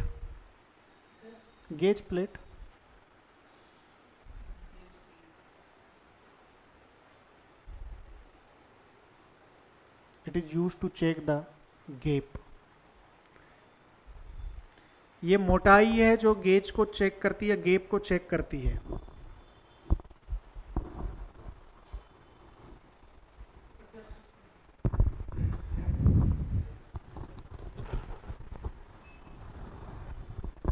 हो गया, चलो देखो इधर, हटा दूं अब इसको, आगे देखिए। भारतीय मानक के अनुसार, भारतीय मानक के अनुसार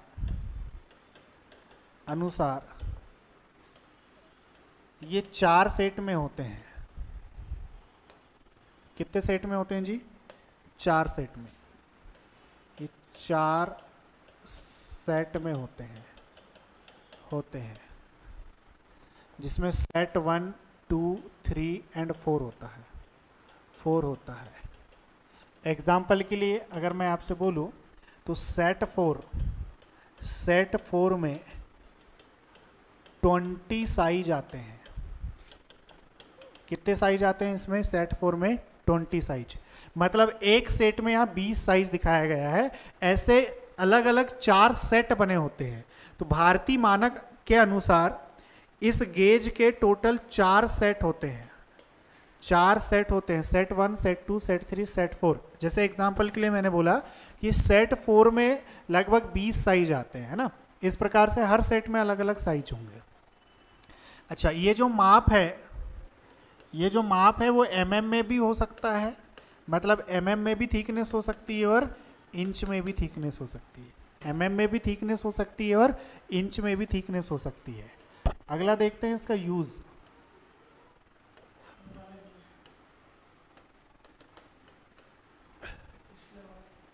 अरे आसान तो था। अकॉर्डिंग टू इंडियन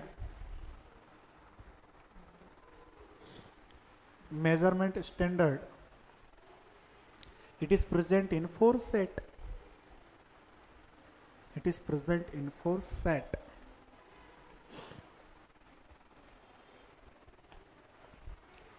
उपयोग, यूज, ठीक है। वैसे तो आपको पूरी चीजें समझ में आ गई कि सर दो मिलने वाले पार्ट के बीच का जो गैप होता है या उनके बीच की जो चौड़ाई होती है या उनके बीच की जो मोटाई होती है या बीच की थिकनेस होती है, खाली जगह होती है, उस खाली जगह को चेक करने के लिए किया जाता है। उसी को एग्जाम में अलग अलग तरीके से पूछा जाता है। मैं बोलते जा रहा हूं, आप लिखते जाए। पहला लिखो, फिट पार्ट के मध्य बने स्लॉट। फिट पार्ट के मध्य बने स्लॉट।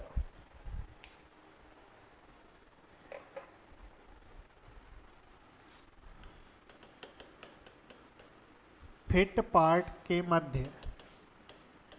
मध्य बने स्लॉट, हिंदी में लिख सकते हैं झिर्री, झिर्री तथा गैप को चेक करने में, गैप को चेक करने में, गैप को चेक करने में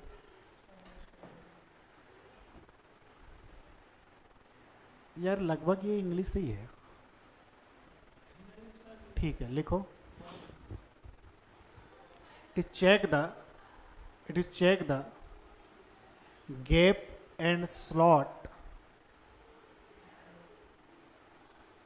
बिटवीन फिट पार्ट।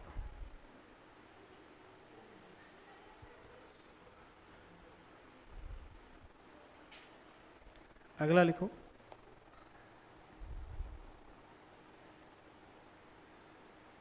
अगला लिखो, फिट की जगह मेटिंग भी आ सकता है, मिलने वाले पार्ट है ना, मेटिंग पार्ट। अगला लिखो,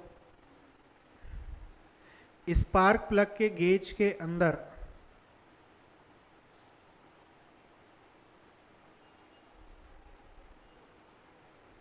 स्पार्क प्लग के गेज के अंदर स्पार्क प्लग गेज के अंदर स्पार्क प्लग गेज के अंदर तथा इंजन के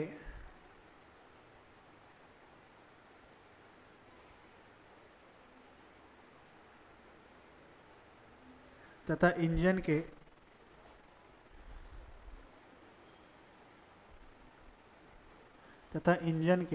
टेपेड के अंतर की जांच के लिए, के अंतर की जांच के लिए, के अंतर की जांच के लिए टेपेड, TEPAPED, टेपेड की जांच के लिए। हिंदी वाले लिख लिए, इधर पीछे लिख लिए। हाँ, अंतर को, अंतर की जांच के लिए या चेक करने के लिए। अगला लिखो, मशीन के काम के लिए फिक्सर तथा कटर उपकरण के बीच की अवकाश को जांच करने के लिए। मशीन के काम के लिए फिक्सर और कटर उपकरण के बीच अवकाश की जांच करने के लिए। फिक्सर व कटर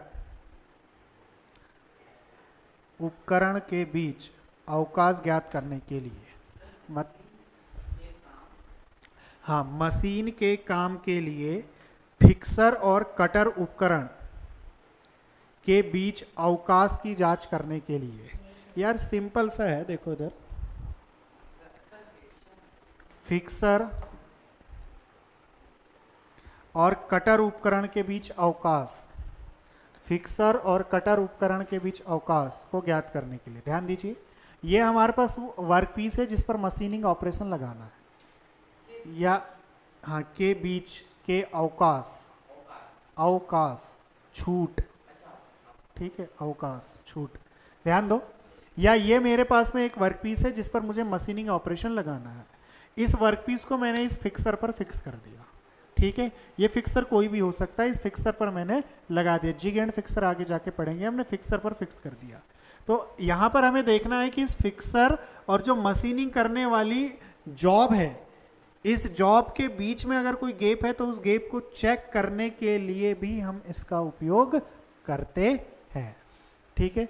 अगला लिखो, बेरिंग में अवकाश को जांचने के लिए या चेक करने के लिए, बेरिंग में अवकाश को जांचने के लिए या चेक करने के लिए, लिखवा रहा हूं, चिंता मत करो, बेरिंग में अवकाश को जांचने या चेक करने के लिए।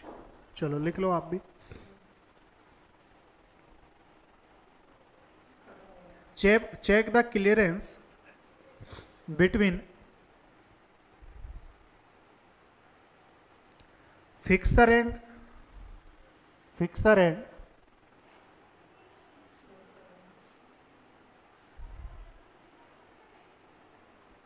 Workpiece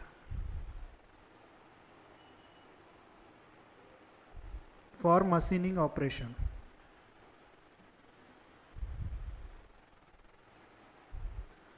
Check the clearance in bearing. Check the clearance in bearing. Check the clearance in bearing.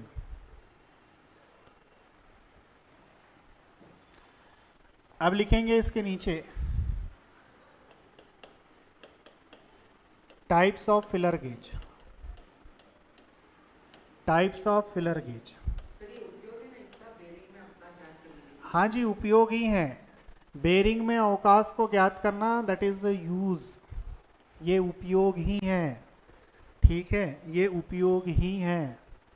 आपको ऐसा पूछ सकता है, ध्यान देना, मैं आपसे पूछ लूं, इधर समझ लो, मैं आपसे पूछ लूं कि पिस्टन का हेड और पिस्टन के रिंग के बीच के गैप को ज्ञात करने के लिए किस गेज का उपयोग करते हैं, तो आप क्या बताओगे? Filler gap. क्या बताओगे आप? Filler gap. मैं आपसे पूछ लूं कि भैया सिलेंडर और पिस्टन के बीच के गैप को ज्ञात करने के लिए किस गेज का उपयोग करते हैं, तो आप क्या बताएंगे? Filler gauge. जहां पर भी ऐसे दो चिपके हुए पार्ट या किनारे किनारे पार्ट दिख रहे हैं और उनके बीच का गैप, उनके बीच की चौड़ाई, उनके बीच की मोटाई को ज्ञात करने बोलता है, तो आप क्या बोलोगे? फिलर, अरे जल्दी बोलो, फिलर गेज, ठीक है। तो ये आप माइंड में बिठा लेना, सारे डीजल वाले। आगे चलते हैं, ठीक है। क्या लिखेंगे भैया हम इसके फिलर गेज के टाइप? पहला लिखो यूनिवर्सल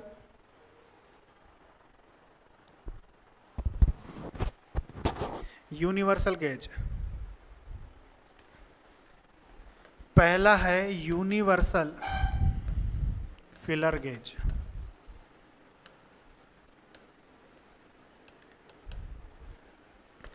यूनिवर्सल फिलर गेज, बस इसमें ग्रेडों की संख्या लिखते चले जाना है। Universal filler gauge,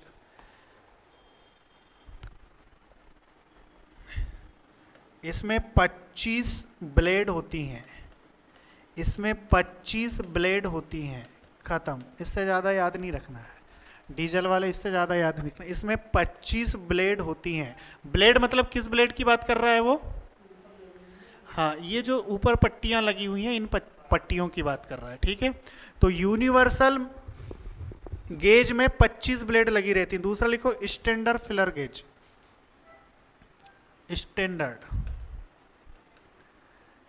standard filler gauge, standard filler gauge. दूसरा लिखो स्टैंडर्ड फिलर गेज। 10 ब्लेड होती हैं, 10 ब्लेड होती हैं, 10 ब्लेड होती हैं। स्टैंडर्ड फिलर गेज 10 ब्लेड होती हैं, 10 ब्लेड होती हैं। Go no go gauge, go no go gauge या फिलर गेज।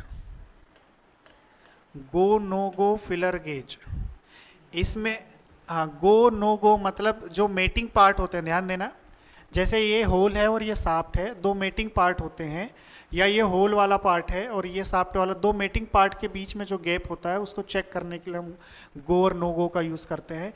गो मतलब जो होल के अंदर गेज का वो हिस्सा जो होल के अंदर चला जाता है उसको हम गो कहते हैं, और जो हिस्सा नहीं जाता उसको हम नो गो कहते हैं। अभी गो गेज और नो गेज के बारे में थोड़ा सा बता दूंगा, बाकी हमारे सिलेबस में उतना है नहीं। Go and no go gauge, इसमें बड़े साइज की 15 मतलब बड़े 15 साइज की ब्लेड होती हैं। बड़े साइज की 15 ब्लेड होती हैं।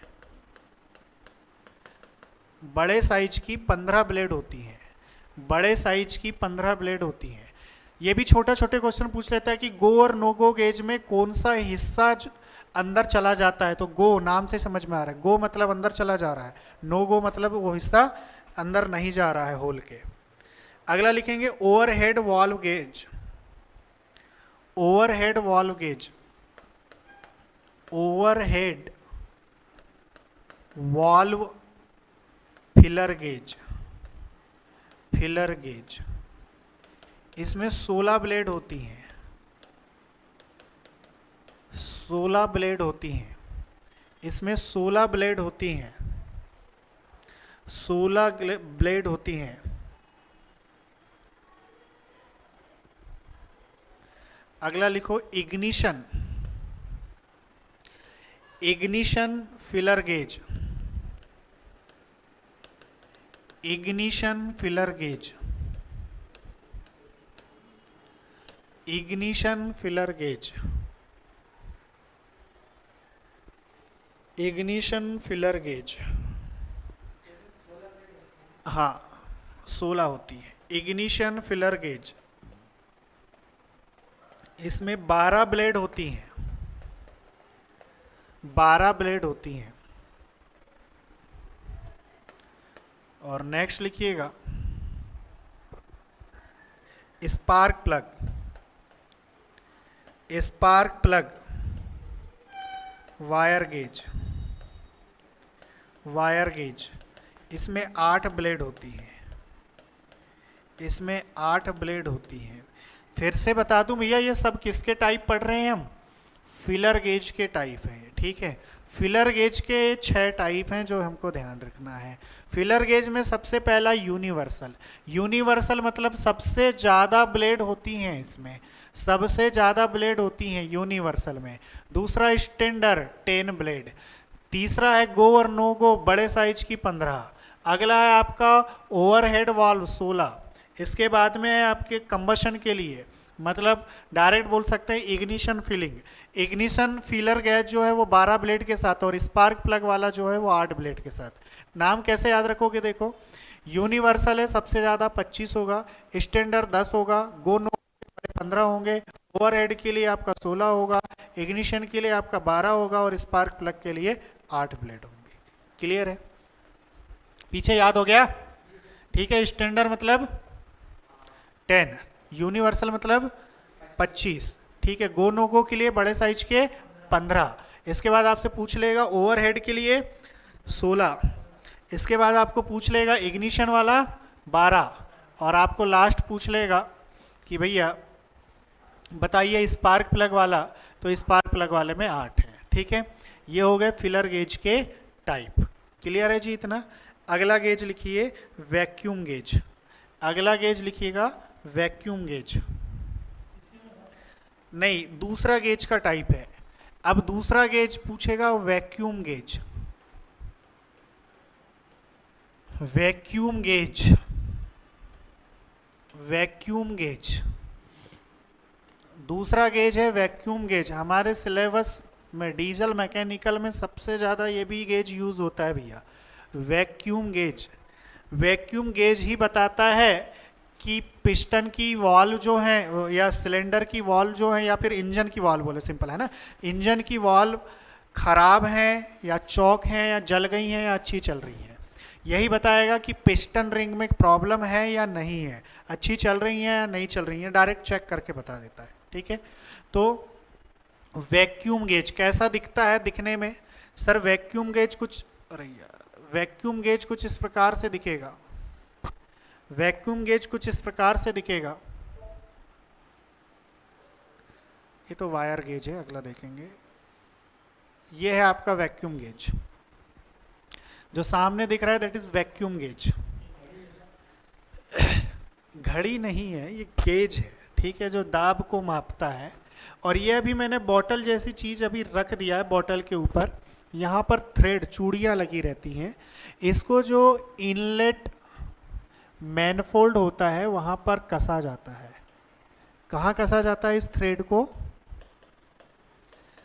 इनटेक मैनफोल्ड में।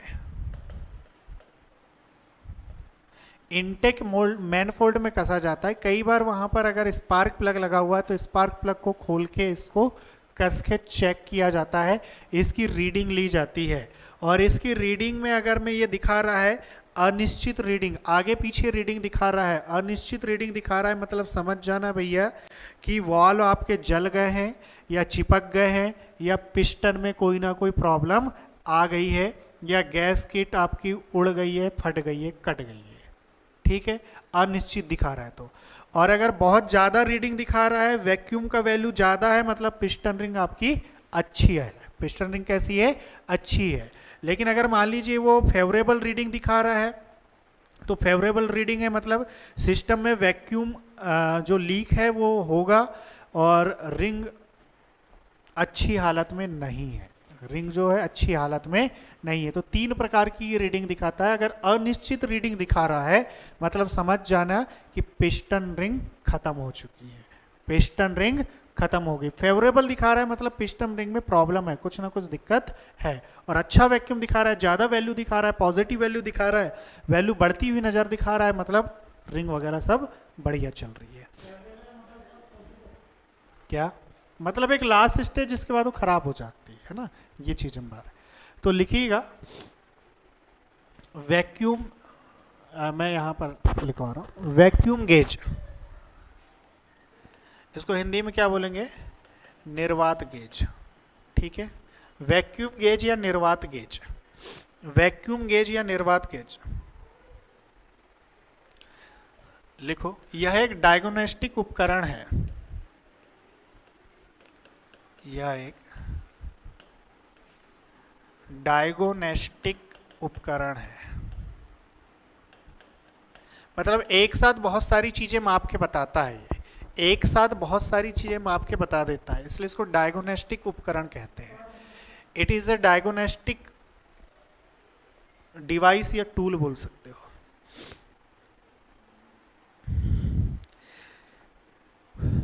अभी उपयोग मैंने बता दिया, क्या करके बताता है ये चेक करके बता देगा कि आपकी पिस्टन की रिंग खराब है या नहीं है।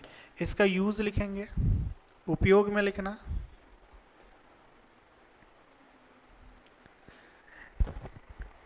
आइडलर स्पीड, उपयोग में लिखो आइडलर स्पीड, आइडलर चाल, आइडलर स्पीड, आइडलर चाल, कॉमा चिपके वॉल्व, चिपके वॉल्व,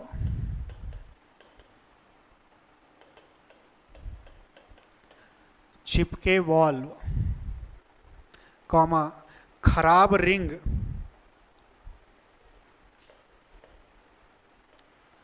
खराब रिंग, खराब रिंग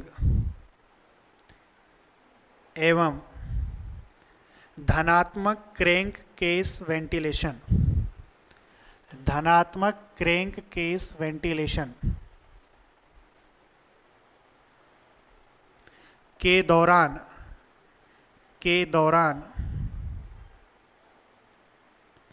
वैक्यूम लीक का पता लगाना, के दौरान वैक्यूम लीक,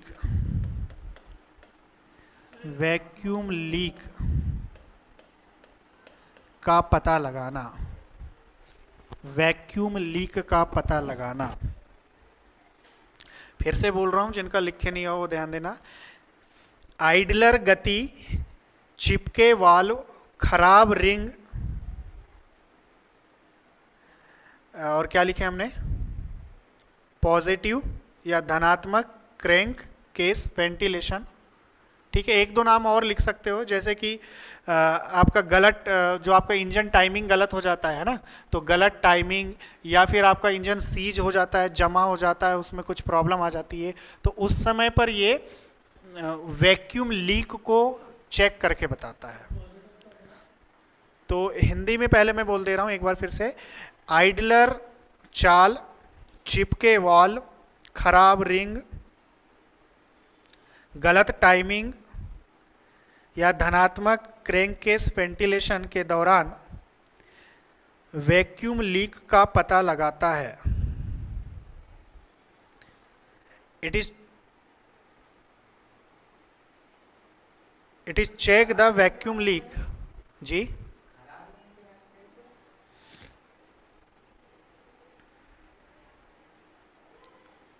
वेंटिलेशन के दौरान खराब रिंग है, खराब रिंग है ना, खराब रिंग के बाद में है गलत टाइमिंग, हाँ, तथा धनात्मक क्रैंककेस। हाँ जी, लिखिए इंग्लिश वाले। It is check the vacuum leak during idler speed, सामने सब लिखा हुआ है, during idler speed, striking wall, warm ring,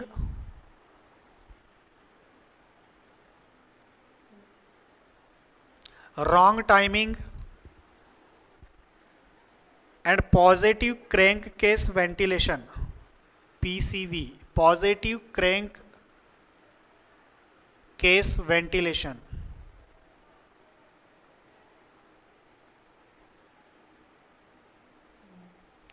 इसको कहां जोड़ा जाता है जी? इसको कहां जोड़ा जाता है भैया?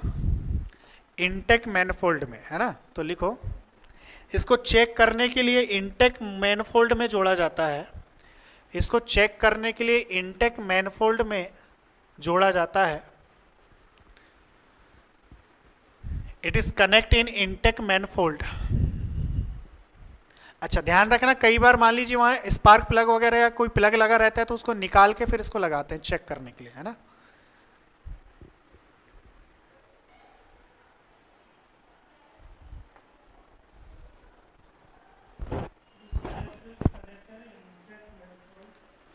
It is connect in intake manifold. बस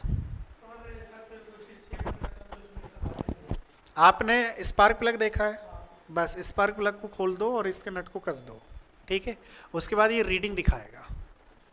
क्या दिखाएगा? रीडिंग दिखाएगा। अब रीडिंग कैसी दिखाएगा देखो, तो इसकी रीडिंग देखते हैं। रीडिंग, इसका पाठ्यांक देखते हैं। पहला रीडिंग अगर वो अनिश्चित रीडिंग दिखा रहा है,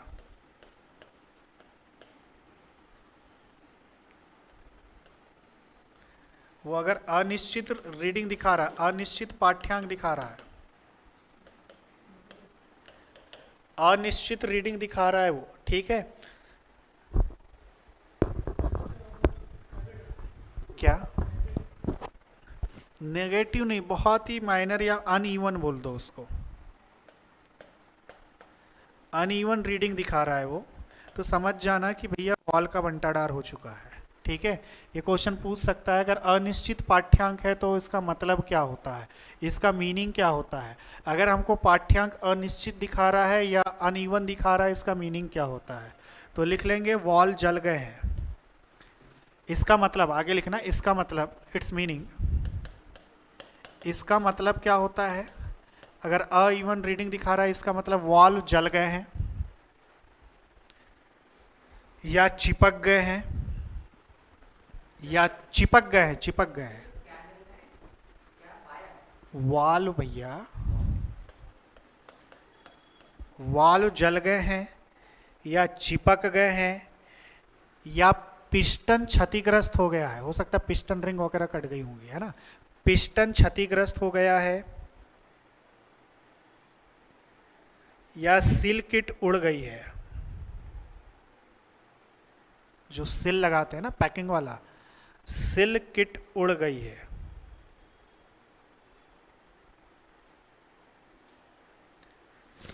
लिख लो, इंग्लिश में लिखना, अगर अनइवन रीडिंग है उसके आगे डैश करके मीन्स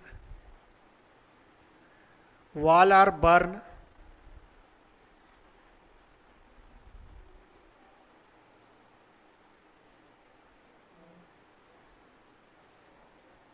या ORR डिस्ट्रॉय, ORR या वाला डिस्ट्रॉय,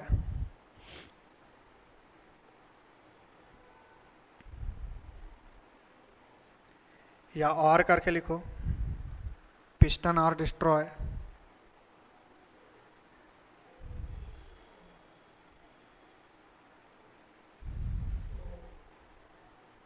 या और करके लिखो सिल्क इट आर फैल, फैल फैल।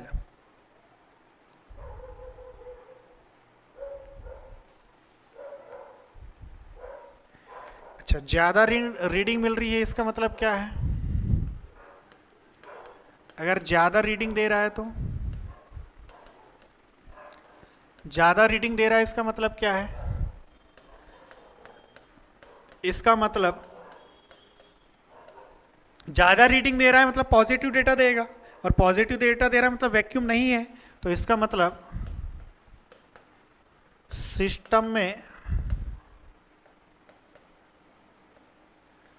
वैक्यूम लीक नहीं है, नहीं है, अर्थात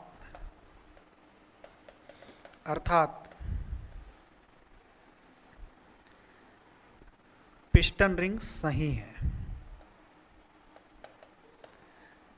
पिस्टन रिंग सही है, सही है, अर्थात पिस्टन रिंग सही है। हाँ, अगर हाईएस्ट रीडिंग दे रहा है मीन्स वैक्यूम लीक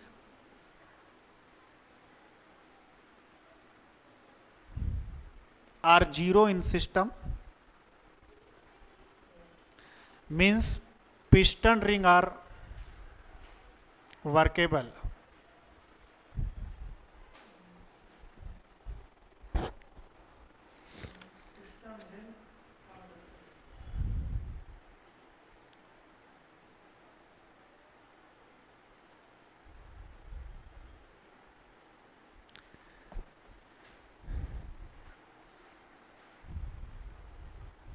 हो गया। अगला है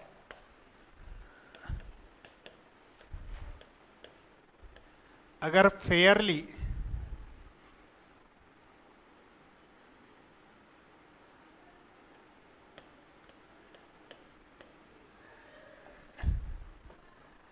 स्टडी वैक्यूम रीडिंग है,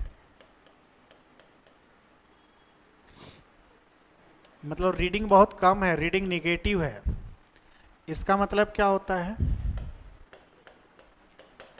इसका मतलब सिस्टम में वैक्यूम लीक है,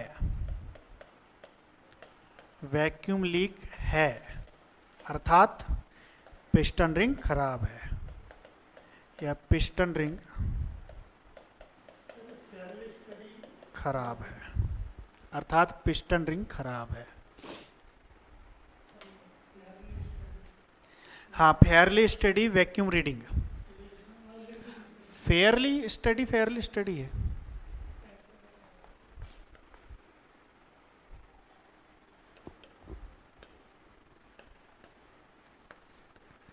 fairly steady vacuum reading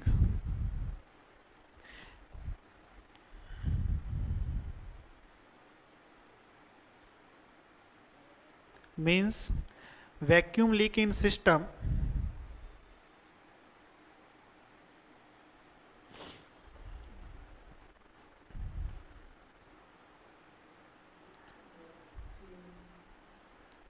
leak in system, और इसका मतलब होता है कि रिंग अच्छी नहीं है, रिंग अच्छी नहीं है, मतलब ring are not good, ring are not good, ring are not good. और यहां पर आपका खत्म होता है भैया वैक्यूम गेज खत्म होता है, वैक्यूम गेज खत्म होता है। अगला है टेलीस्कोप गेज, अगला है टेलीस्कोप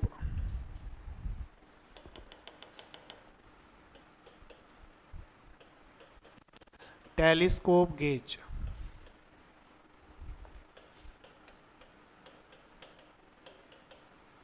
टेलीस्कोप गेज, अगला है जी टेलीस्कोप गेज।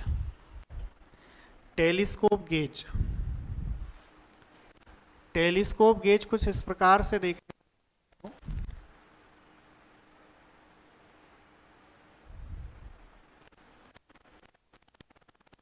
यह टेलीस्कोप गेज, ठीक है, ये है आपका टेलीस्कोप गेज। मतलब किसी जॉब की आपको इंटरनल मेजरमेंट को चेक करना है, किसी जॉब के इंटरनल मेजरमेंट को चेक करना है, इंटरनल डायमेंशंस को चेक करना है, तब इस गेज का यूज किया जाता है, तब इस गेज का यूज किया जाता है, तब इस गेज का यूज किया जाता है। इस प्रकार से ये गेज है। यहां पर लॉकिंग स्क्रू लगा होता है। खैर ये डायग्राम इधर नीचे बना हुआ है, तो मैं जनरली आपको मेजरमेंट दिखा रहा था कि अगर इंटरनल मेजरमेंट करना है तब इस गेजेस का यूज करते हैं, जैसे कि ये डायग्राम आपको दिख रहा है, ठीक है। इसमें ये जो दो रॉड मैंने अलग से बनाया है, ये दो रॉड, जैसे ये आपको दो रॉड दिख रही हैं, इन दोनों रॉड को टेलीस्कोप रॉड कहते हैं। इन रॉड को क्या कहते हैं सर? टेलीस्कोपिक रॉड या टेलीस्कोप रॉड कहते हैं। मतलब इसमें दो टेलीस्कोप रॉड होती हैं और ये पिस्टन प्लंजर जैसे, ध्यान देखो, ये कुछ आपको नज़र आ रहा होगा, पिस्टन प्लंजर जैसे अरेंजमेंट देखने को नज़र आ होगा। ये सिलेंडर वाला और ये पिस्टन वाला अरेंजमेंट है ना, तो ये पिस्टन प्लंजर अरेंजमेंट जैसे दिखता है। ये क्वेश्चन पूछा जाता है कि कौन सा गेज है जो पिस्टन प्लंजर अरेंजमेंट जैसे दिखता है, तो वो टेलीस्कोप गेज है। और टेलीस्कोप गेज का यूज़ करते हैं हम आंतरिक या इंटरनल डायमेंशन को चेक करने के लिए, और उन डायमेंशन को चेक करने के लिए जहां पर हमको इंटरनली गहराई दिखती ना हो, उनको चेक करने के लिए, ठीक है। देखने में आपको कुछ इस प्रकार से नजर आएगा। ये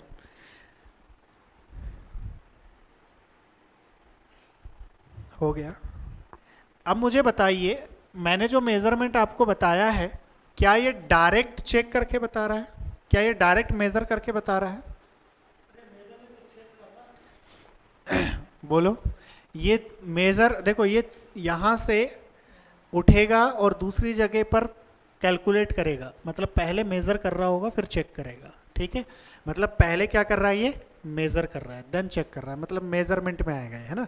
अभी आपको यहाँ से डायरेक्ट चेक करके थोड़ी ना बताएगा। ये तो आपका डायरेक्ट मेजरमेंट डिवाइस नहीं है। यहाँ कुछ दिख रहा है कि आपको डायमेंशंस, लेंथ, विड्थ वगैरह कुछ ऐसा, कुछ स्केलिंग वगैरह फंसा हुआ दिख रहा है यहाँ पर?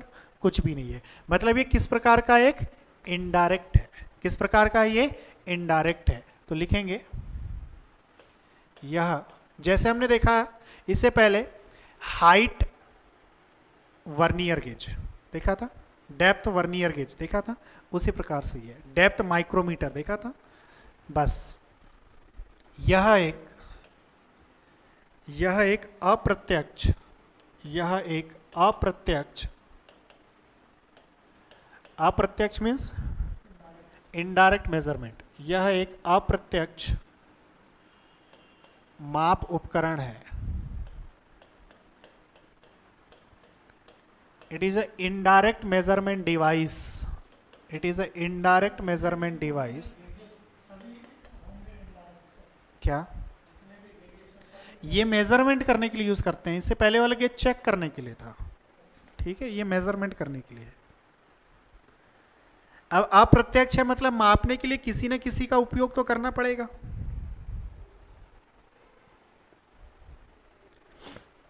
अप्रत्यक्ष है मतलब किसी न किसी के साथ तो कंपेयर करके चेक करना पड़ेगा, ठीक है। तो लिखो इसकी माप को आउटसाइड माइक्रोमीटर द्वारा चेक किया जाता है, आउटसाइड माइक्रोमीटर द्वारा चेक किया जाता है। इसकी माप को आउटसाइड माइक्रोमीटर द्वारा चेक किया जाता है।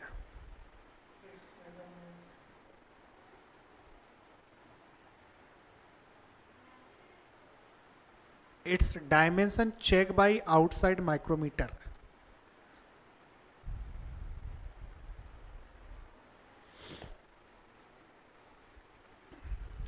अब यूज क्या हो गए सर इसके?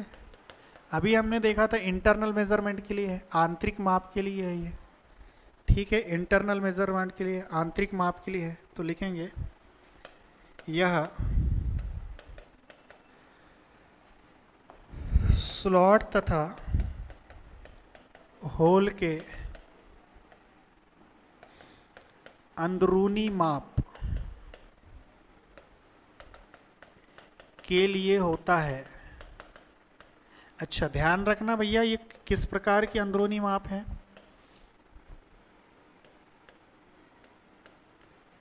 जिसकी गहराई अधिक हो, जिसकी गहराई अधिक हो, उसके लिए यूज किया जाता है, जिसकी गहराई अधिक हो।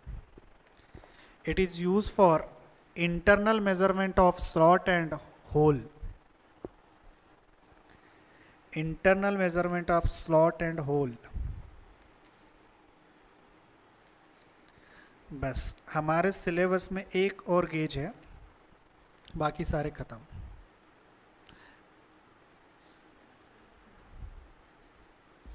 हो गया ये।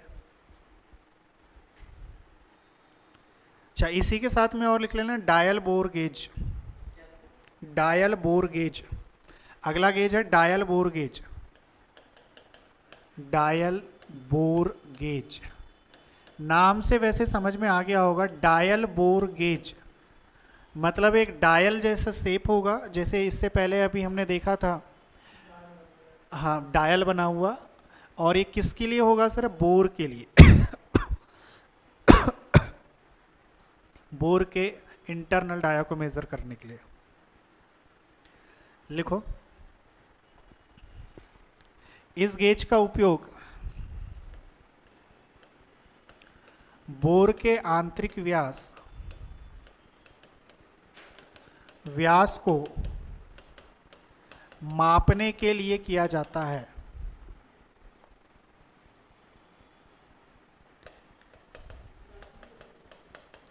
आंतरिक व्यास को मापने के लिए किया जाता है, आंतरिक व्यास को मापने के लिए। 2 मिनट वेट कर लीजिए, उस साइड बैठ जाइए, उस क्लास में ना, उसी क्लास में बैठ जाइए, इसके बाद उधर लगेगी। Internal diameter, it is calculate the internal diameter of bore.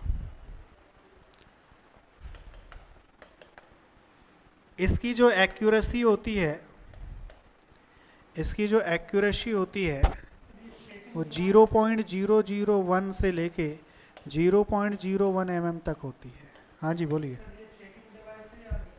ये भी मेजरमेंट डिवाइस है, दोनों मेजरमेंट है, ये मेजरमेंट में है, ये मेजरमेंट में है। हो गया?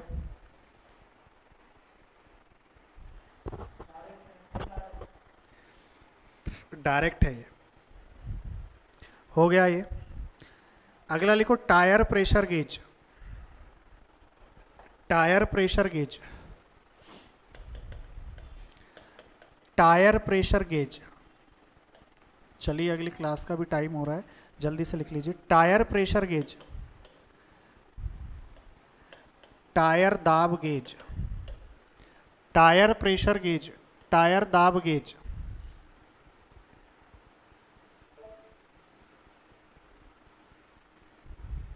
कुछ इस प्रकार से आपने देखा होगा जब आप, हाँ, आपकी बाइक के टायर्स में हवा वगैरह डलवाने जाते हैं तो ये इंजन में भी यूटिलाइज होता है, हमारे ऑटोमोबाइल सेक्टर में भी यूटिलाइज हो रहा है, इसलिए डीजल मैकेनिक के लिए इम्पोर्टेंट है ना।